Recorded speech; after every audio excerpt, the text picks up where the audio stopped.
Adam, you know what he could do with his little finger. You ruined that line. I think that's what she says. I'm pretty sure that's what he says. Anyway, so then final thing. It's the least sexy thing you could. Anyway, yeah. I wasn't trying to be sexy. Well, good news, you succeeded. Welcome to Inside Voices. This is our very 4th episode. I am still Colin Binnig. Over to my right is Adam Rubin. And today we are going to talk about the Daniel Craig James Bond franchise.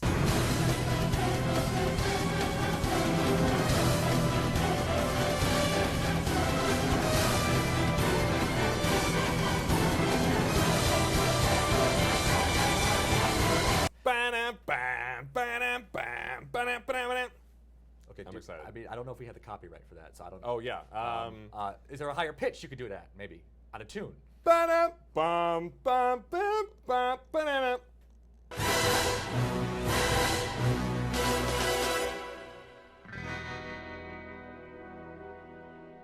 So, Adam, Yes. tell me, do you have an initial ranking of your favorite Daniel Craig James Bond movies? What is your My favorite best to Daniel worst? Craig? Well, I mean, obviously Casino Royale is my favorite Daniel Craig Bond film because I am a feeling human being. Oh. And that's obviously the best one. I thought there was evidence to the contrary, but that's good. That's good. You're a feeling human being. Absolutely. Okay. Yeah, I mean, of course, Casino Royale is the best one. Okay. Not only was it amazing for its cultural moment in reviving and rebooting James Bond in such a vivid and visceral and interesting and definitely more complicated way, but it has, let's see, the best of the Bond girls from the Daniel Craig ones. Absolutely. Vesper, best. Mm-hmm.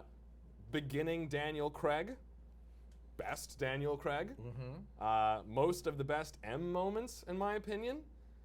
It has the best torture scene. I mean, the best villain moment. I mean, I'm not saying Le Chiffre is the best of the Bond villains put in on that principle. accent there, didn't you? Well, that's his name, isn't it? Chiffre. Absolutely. Just Le Chiffre. Our favorite, okay? by the way. Let's pronounce the English way. All right. Le Chiffre. Le Chiffre. I mean, Chiffre. I'm not saying Le Le Chiffre is the best one of those villains. Like, No, absolutely. Le Chiffre. You know, I'm just Le Chiffre. All right. Fine. I'm sorry I used pronunciation. Putting us all to shame. Jeez Louise.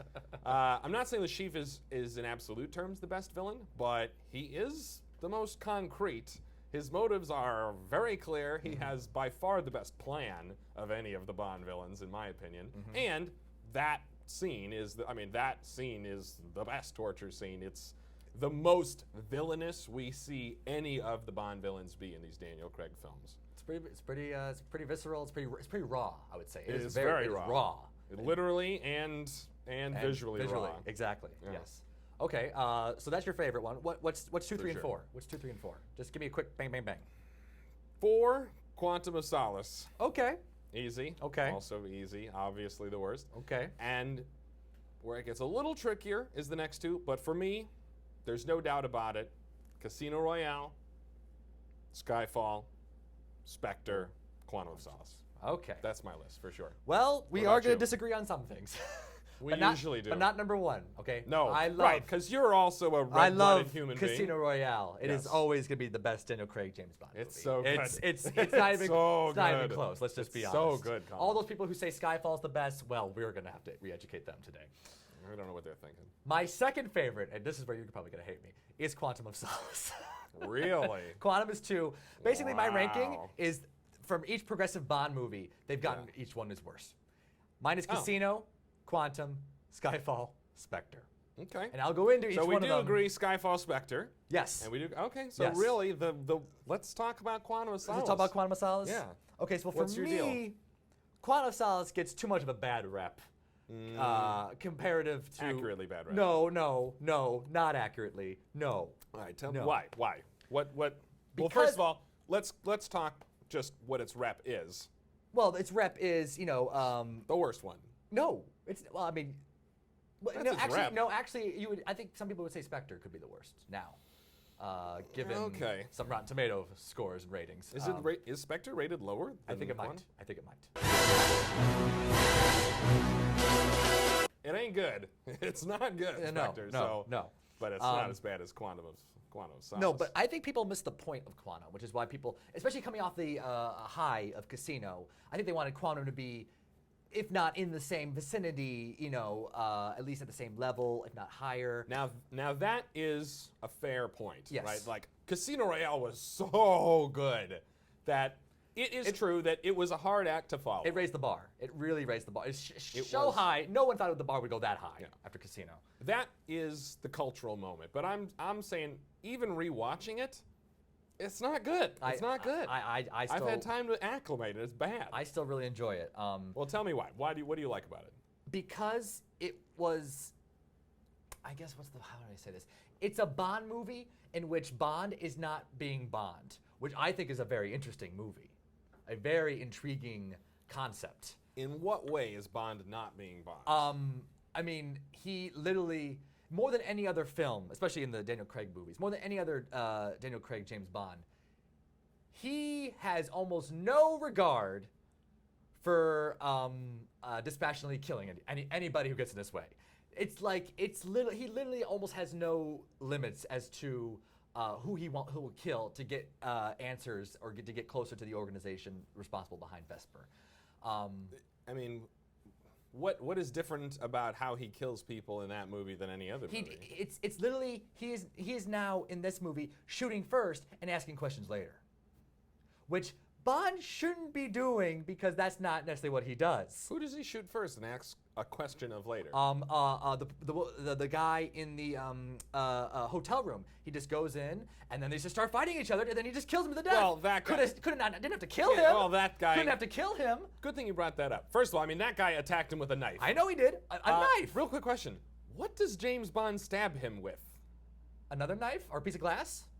Because the whole another balcony knife, is door shatters all the time. So I assume he picked up a Takes it- piece. And he kills him by stabbing him in the leg? In the maybe femoral artery.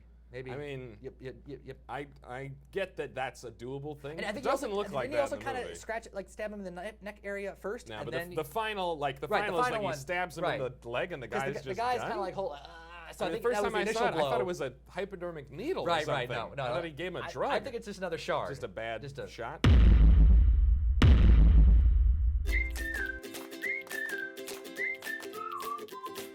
In the opening, not the opening, but the opening shootout with the other agent who's rogue, kills him.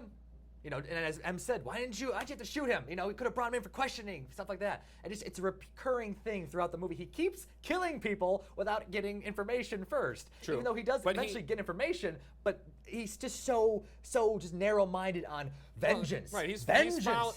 but he's following the leads. I mean, he's He following the is, leads. but he's luckily following I the would leads. argue that in Casino Royale, he is just as quick to deal death as he just doesn't get very many opportunities. He has no qualms about killing those two African terrorists who come to the sheep for the money. He doesn't try to interrogate them. He murders them and hides the bodies, tells Mathis to get rid of them and goes back to playing poker. He doesn't pause and think about To it. be fair, he doesn't need information for this. There is a lot of information to be gained from him, though. I mean, I think he already got them, though, in terms of there's former, because he talked to Mathis on the balcony. Oh, look, his former clients are looking for, so he already knew who they were, because he overheard them in the hallway. So really, what else do you have to ask him about? But by killing them, he takes the pressure off of the chief. True, but there are other clients that could be hunting him, so that's There fine. are. I'm just saying, it's not like previously we saw James Bond exercising restraint and not killing people. He is very quick to kill people. He is, Very quick. but he should know the line. And in Quantum of Solace, the line is it's the most blurred of any of the James Bond movies. But there is no line in Vesper. Sorry, in Casino? There is no line in Vesper either. But yes, Freudian in slip? Casino, I hope so. I hope so. Oh, God, I hope so. Yes. In Casino Royale, there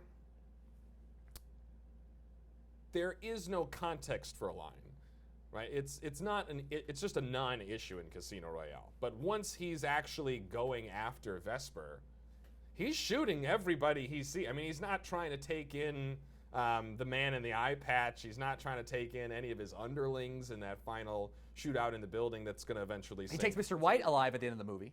He takes After he shoots him in finds the him. knee on purpose. He could have not done that. Right. But he doesn't. Because in Casino, Hit the perfect again, he setup, knows the the line. perfect shot. You know what the problem is? It's because of, I like to think of it as, it's because Martin Campbell knows the Bond character so well because he did GoldenEye initially. Also, one of the best reboots of a Bond movie of all time. The best Pierce Brosnan one. The best Pierce Brosnan one, For sure. by far. For sure. So with Casino, he also knows the character so well, and that in this moment, even though he's feeling rage and stuff like that, he wouldn't still shoot Mr. White in the head. He would still use him for answers. Right, because there's no... And do his traditional, the name's Bond, James Bond. And for the record, Mr. White saved his life, so he also kind of owes him. Yeah. Mr. White saved him. Yeah. Mr. White is not responsible for To be Vesper's fair, death. it was actually Vesper who saved him. Yes. Was it? Yes. I remember at the end of the movie, M's calling him, and he's like, Right, don't you want to know why you spared that life? She made a deal with them. So she initiated the deal so that Mr. White wouldn't shoot him. I understand, but Mr. White is literally the one who walks in and saves James Bond. Yes, so he is. He does, in their spy game way, he does kind of owe him a not shooting him in the head. Yes. No, I would agree. I would agree with you with that. But unfortunately, with Quantum, it was not done by Martin Campbell. It was done by Mark Forster, who is not an action guy, hadn't done a big budget movie really of this scale before, and that's why I think so many people have problems with Quantum. Because let's talk about the action first of all. That opening car chase. I would not blame most people if you got dyslexia from all the quick. It made a Michael Bay movie look like a Coen Brothers movie. You know what I'm saying? You know what I'm saying? It made it look Oscar worthy. Oh my God, there's so much cutting in that opening car chase. I would not blame anybody from just getting turned off right away. I understand completely. It made Jason Bourne look like Ikiru. Yeah. It made Jason Bourne look cognizant. I'm just saying, wow, I can understand this. Yeah. Yes. It was literally, I think not even the action. I mean, even the scene where Dominic is walking into the opera, right? They're all coming to the opera. Yes. There's a cut every 4 milliseconds. I mean, there's 900 shots to just throw him walking into an opera. But that one wasn't as bad. It's absolutely I thought as you were bad. talking about the part where they're leaving the opera and there's the fight and they keep cutting back to the opera and the gun shooting in the kitchen and stuff like that. There was a lot. That was a lot of quick cutting back and forth, cross cutting. I'm honestly more okay with that because by that point in the movie, I've resigned myself to not being able to see anything that happens. But my point is, in action, I think it's more understandable, especially at this time. Jason Bourne was a huge franchise at this point. It definitely, say what you will about it, and I would say the whole thing is basically a little too fast-cutty. But at least that was a bit of a fad that we were going through. So it's more understandable and forgivable to me that you would be too quick to embrace fast-cutting in the action scenes. But he fast cut even when there is no action. People are walking into the opera. There couldn't be less of an action-packed moment. And we are still getting 1,000 shots to get them from the front door to their seats. I didn't find it that distracting in the opera opening scene. It didn't. Agree to disagree. Maybe you just that noticed was it more. I didn't rough. notice it that much. I just noticed that mostly with even he has a habit, by the way, Mark Forster in Quantum, of cross-cutting his action scenes with something else that is I guess supposed to be like a parallel or like a metaphor, but also not important to the part where Bond's chasing the rogue agent in the beginning, and oh look, there's a horse race happening. Oh look, the horse is chasing the other horse. Oh my God, we get it, Mark Forster. Metaphors everywhere. Yeah. Beat it with a stick, why don't you? Yeah. So I think at the time, all three Bonds, Identity, Supremacy, and Ultimatum, had premiered before Quantum had come out. So first of all, do you blame if all three Bourne movies hadn't come out before Quantum? Do you think we would have gotten as much hectic camera work, shaky cam, as I believe the kids are calling it? Because it's really the 2 and 3, Supremacy and Ultimatum, that is where Paul Greengrass was brought in, and he brought that shaky cam sensibility. Now, Identity doesn't really have that, but the latter two do. So would you? Right. You think and the answer is no. If it had not been for those two movies, I do not think we would have seen it as much in Quantum of Solace. I think that they influenced the industry much more even than just Quantum of Solace. I mean, for a while there, everything became shaky cam and everything was quick cut. That's true. Everyone tried to copy that because they incorrectly assumed that was the key to those movies' success. In general, there's a problem that I have with this in that when you've got people who actually know how to do a fight scene, how to do the moves, choreograph, leave them to do it. Yeah. You don't have to cut away to fake that they know what they're doing when they actually, especially, Daniel Craig by that point, knew pretty well what he's doing. I mean, in the first one, they let him do, they let the takes run a little longer. And there are certain moments where, as somebody who choreographs fight scenes, I can tell he's not 100% on his game. but it still plays better than just doing the fast cuts. Because it makes it seem like, oh, it knows what they're doing, but we're not going to show you the There's whole picture. a fluidity. It feels more realistic. Right. It feels more visceral, even if the moves aren't quite as perfect. Letting the sequences play out more in real time, it feels more like a fight. You know what? As opposed to it feeling like, like a bad acid trip. Right. Where you're spending so much time trying to figure out whose cut, fist paste, is cut, which paste, cut, that paste. you can't even experience the emotion of a fight. It feels like the movie's fighting you. Right. You know what the best example, by the way, of these Bond movies of like a long one shot where it's not cut for a whole fight. Do you remember? The most glorious long take at the beginning of Skyfall. No. At the beginning of Spectre. Excuse me. At the beginning of Spectre. Again, but that's not. There's not really an actual that's not a fight. No, it's not a fight. No, That's true. But it's in Skyfall. Yeah. The part where he goes up to that building to follow the assassin. Mm-hmm. And then the assassin is shooting someone from across the window into the building. But then the two of them go at it, and there's like a great neon light, and they're all in shadows. There's that camera does not cut. It just slowly pans in and zooms in. Yeah, it's beautiful. That is the most beautiful looking shadow cinematography one-shot fight. And credit to Roger Deakins and Sam Mendes for coming up with that. But that alone was like, that should have been imagine that in Quantum. Oh God, it would have been glorious. Imagine if Quantum was a better movie. Yeah, I mean, it is a better movie than Skyfall, and let me keep going as to why. You haven't done a good job making your point so far. So far, all you've said is that it's shot badly, which it is. I can understand why people think the action is not shot as well, especially Casino or Skyfall and Spectre. I can understand that. But in terms of from a story perspective, I love how Bond. Let's talk about. I love how Bond is just off the reservation, basically completely. More than any other movie, it's literally him off the. Even M has to cancel his credit cards and take away his passport, stuff like that, because he's just not caring about anything else except just whatever he's after. It's even in the artisticness stylings of the movie. If you notice, Quantum doesn't open with the traditional within the thing. We don't get that. Right. It is only at the end of the movie, almost as if the movie is saying, yeah, we know in this movie he wasn't really acting like James Bond, but he's getting back to that by the end because he's finally being able to let go of his grief, of his sorrow. He drops the necklace that Vesper had given him. Right. So I thought it was a very beautiful metaphor in terms of, he's searching for that quantum of solace, that one little thing that will give him, relief from all the shit that happened to him at the end of Casino. And this whole Quantum, the whole movie is it's supposed to be a non-stop roller coaster, bang, bang, bang, bang movie, and then at the very end, he finally gets that little piece, that little quantum of solace. Then finally we get the. What is his quantum of solace? When he finally is able to face the fake boyfriend one-on-one in the same room, and he has the choice of the gun to shoot him and punish him and give it all the revenge out of his system that he wants, and eventually he decides he doesn't have to. Catching him was enough.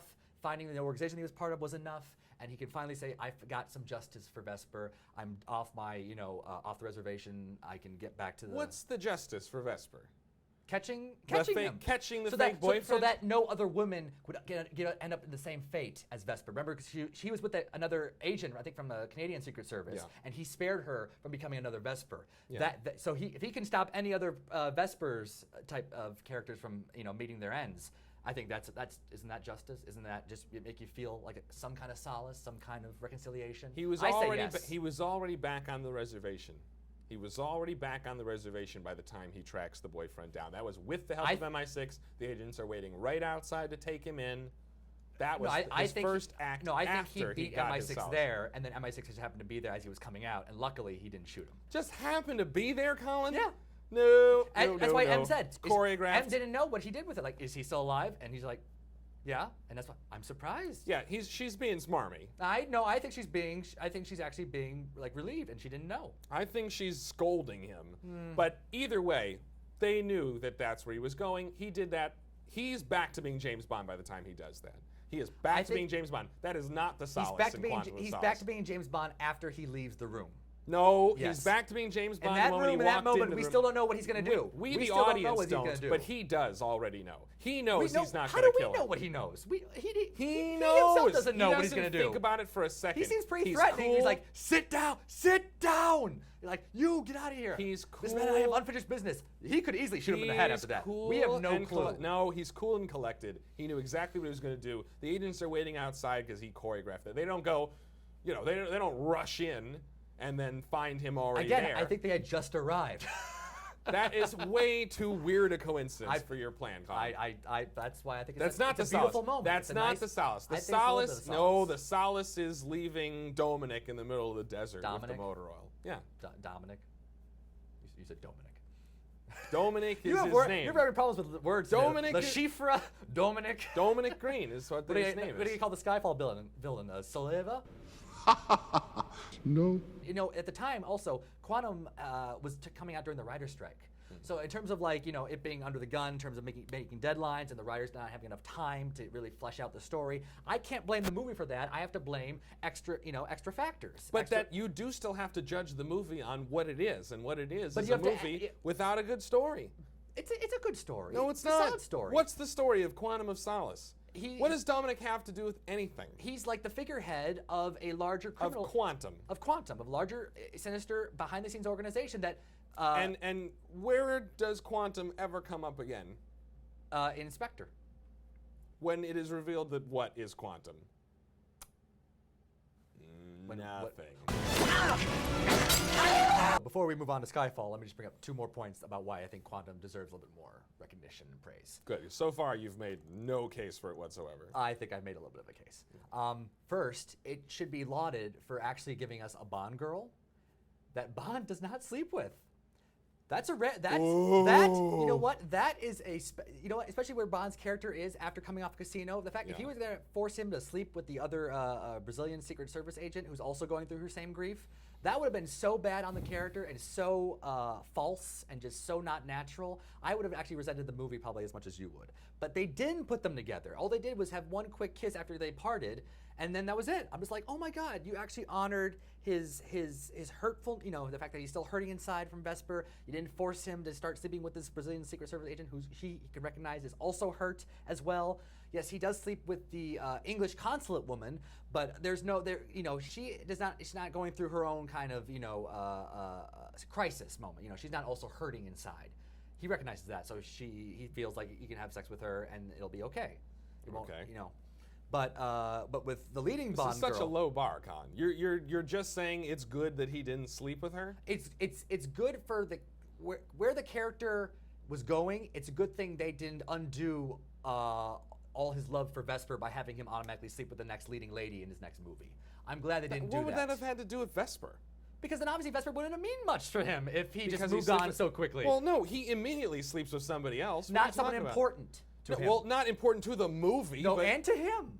yeah, but therefore James Bond sleeping with a woman does not mean that the woman is or isn't important to him. It's just a totally unrelated thing. When he really cares about someone, Yeah. okay, Which first rule of James Bond: never care about anyone. They always are instantly killed. as Casino Royale taught us. As Casino way Royale taught us. before Casino Royale. Well, I'm saying, but this is supposed to be the Even prequel. previous James This Bonds. is, but we're not. Those don't exist in this universe. We don't reference those movies. Oh, Colin. All right. Yeah, I'm sorry. You already referenced GoldenEye in this exact conversation. Just in terms of the same director, not the same continuity, same story. You're making the arbitrary rules here and then breaking them. I'm just saying. And that's what I do. The fact that he doesn't, like, the next beautiful woman he sees, he does not choose to sleep with her, speaks volumes, I think, in terms of... To the fact that he never had an opportunity to sleep with her? He had an opportunity. He could have an opportunity. They went to the hotel together, for God's sakes, at one point. And you mean immediately as he's being arrested? Yes. Yeah. That, Yes. She stayed outside. And then they went to She the desert stayed together, outside. and they were in the cave together. What happens in the cave stays in the cave. I'm just Apparently saying. not. I'm just saying. Apparently not. I'm just saying I appreciated the fact that they didn't just willy-nilly have him sleep with the next leading lady in his life right away. Which Let's I talk about the appreciated. cave, because you brought the cave up. Yes. Shortly after the magic parachute incident, Yes. where parachutes open 6 feet above the ground Yes. and somehow save your life. Yes. Yeah, so, okay, they didn't sleep with each other after they both presumably wake up from unconsciousness, and then immediately find out that the plan was fake underground dams for lakes all along. Fake underground. That's Dominic's plan. That's Quantum's plan. They're building like They have created artificial dams to dam up the underground lakes, and therefore Not really a lake. withhold all the. It's definitely a lake. cut to the footage of the lake now. Lakes have to be above. Colin equals idiot. On the Let's have land. that Lakes right have to in be lower above third the here. land. I'm sorry. There's no such thing as an underground lake. There's no such thing as an There's underground coves. lake. Talking about the cove? Yeah, it's a cove, not a lake. It's not like Michigan down there. It's a little. It's a big pond. If anything, it's not a lake. So they've just uncovered in an instant that the stupid plan is that they're going to withhold all the water. They thought it was oil, but it's not oil, it's water, and he's artificially created a drought, which he is then going to artificially relieve by controlling all of the utility rights to supply water to the new government. Yes. Which they see in an instant because there's dynamite blasting and then an underground lake. And you're like, oh, okay, that's what they were doing the whole time. First of all, okay, that seems like a bold assumption from one body of water. But second of all, what? That's the movie? That is the movie. Yes. Who cares? Water is the most precious commodity. I And think everybody should care. I'd like to hear how they fixed it at the end of. Oh wait, no, they don't do anything about that problem at the end of the Well, I movie, would think they- except to kill the guy who was going to give the water to the people. Well, I'm pretty sure Bond told somebody And to oh yeah, release and the the new dams. president. Oh, he Release the told da- someone to release the dams. Yeah, release the dams. I'm doing Never my best covered- Liam Neeson. Release the Kraken! Release the dams. You know. Well, that may have been your best, but Yes. it was terrible. I know. It's my best. I didn't say it was the best. We didn't really need that. Release the dams. But Release they also, the remember, they've also bought a lot of pipeline. They're buying a lot of pipeline, I'm assuming, to ship the water into this underground pond area so they can just keep it in one place. Now it's a pond. You're willing to concede that I it's said a it was. pond. I said I used a pond. Well, you said it was a cove a minute ago. It could be a cove, or it could be a pond, but it's not a So lake. it is a lake. This thing's an underground. It lake. is a lake. All right. There's no So, underground Lake Michigan. Anyway, We never see them fix it because the movie doesn't care about it. we don't need and to we see don't them care. fix it to know. Oh, I think they remedied the problem afterwards. Well, then why did we need to see that the people in the middle of the desert, the native people, were so thirsty? They're trying to get the last drop of to water. make, out of you the know, thing. to To give it stakes, to give make it, sure- to lend the issue to importance. make sure you had feelings. And then we You don't- feel things. And then the payoff of that is supposed to be, and then we get to see them get the water. We get no resolution of that plot line at Basically- all, which is emblematic of the problem with the film. So the basically- film doesn't value anything. If Quantum had gone full Mad Max Fury Road, where they show the water being done to the people, A you great would've- movie you would've and very oh, satisfying. Oh, we can't get into that And now. very satisfying. But if it just had something like that, you would have given it a higher grade. If If we'd they seen showed the water, path- if yeah. they showed water giving back. Yes, and conversely, if we had gotten the actual backstory for the female agent, so we could have the time we to got a care about her. backstory. I know the information that the dictator killed her family, which I get as a total throwaway thing with no feeling and no time to process it whatsoever, and no reaction from James Bond whatsoever. But I don't care about her at all because the movie doesn't give me time to care about her. I think in the They cave don't there's have. She enough doesn't have an bonding arc. time. She doesn't have an arc. I think in the cave there's enough bonding time for them for you to feel. The enough. cave again. The No, cave. there isn't. It's a magical place. There is not enough bonding time for anything. I think there's enough. There isn't. Well, And the again- problem is the movie drags. From top to bottom, the movie drags. Interesting you say that because it's the shortest movie in these By a four wide movies. margin, and I really, I don't think it does drag. And I really It's really think short. I really think that was the problem. It drags because the movie is choppy the whole time through. So I can't actually put my feelings on anything or anyone because it's cutting so fast. And I think they watched the movie and they were like, "Ugh, this movie is dragging." Like, cut 20 minutes out of this movie, But see- and they cutting more and more out of it, and they were all the important bits, and I was left with nothing. It just makes the But if problem you worse keep and cutting worse. out more It and more, feels but like how the can it be longest. dragging? If anything, we're just Because if skipping it's over not- things. That doesn't mean it's dragging. You're just Time skipping. flies when you're having fun, Colin. When a movie is that what good, that phrase means? When a Okay. movie's good, 3 hours feels like nothing. It's a fast movie. Tell that to the people who love Godfather because that does not fly. Boy. But the people who love it feel that it does. Well, they're wrong.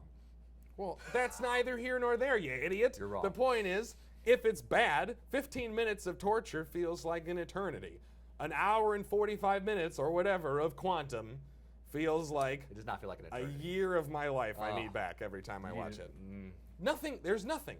The only real character in that movie was James Bond. If the movie had realized that, it would have been a lot better. Well, I think the but movie did realize no, because look, when they're in the hydrogen bomb masquerading as a fancy hotel That was that pretty cool. apparently is By the way, ready to blow at any moment. I love the justification about why everything's blowing up. Oh, everything's made out of hydrogen.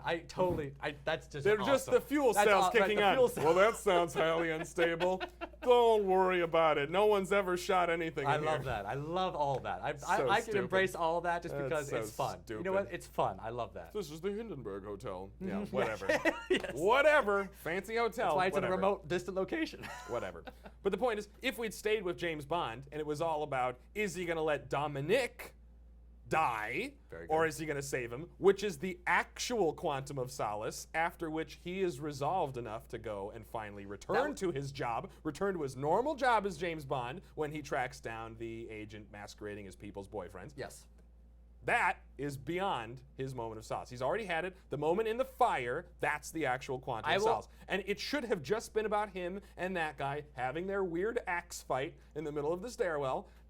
But instead, we spend a lot of time with the female agent trying desperately to assassinate that guy, the dictator. The dictator.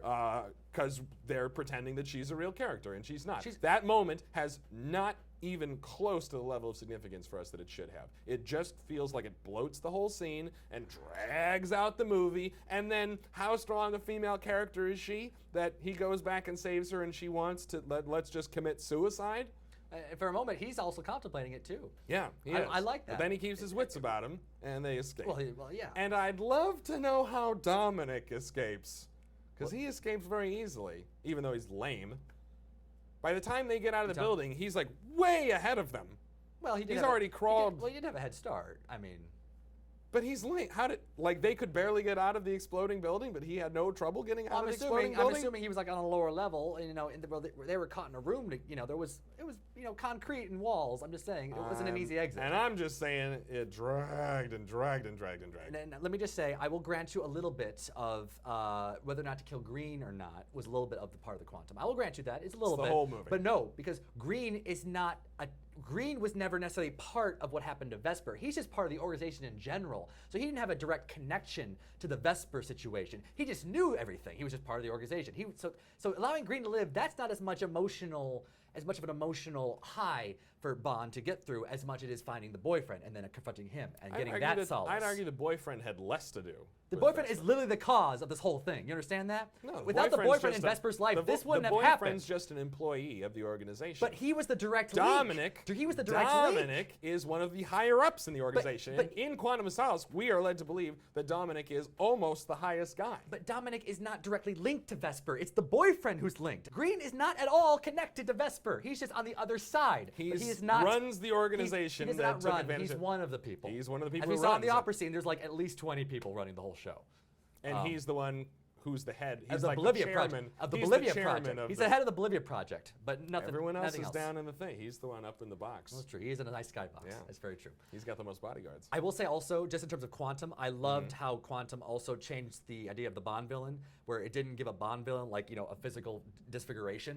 I thought no, villains can also Just be an in accent. plain sight. Villains can be anybody. Villains can be blending into a crowd like in the opera. Unless you can hear them, what they're talking about, they can be anybody. I love that because it's even a scarier thought of seeing someone with a visual scar who you know is a bad guy, which they showed in Casino and Skyfall and Spectre. All those bad guys have physical disfigurations, but not Quantum. And so Quantum has to be commended for at least changing the script slightly and making a villain anybody. Really working hard to find good things about Quantum Solace. Actually, I did work hard. It is a bad movie. It's a good movie. It's just not a great movie. It's not a good Compared movie. to Casino, it's not as good, but does not make it a bad movie. What a is a bad bad movie, or not as good movie? Skyfall and Spectre. So let's dive into that.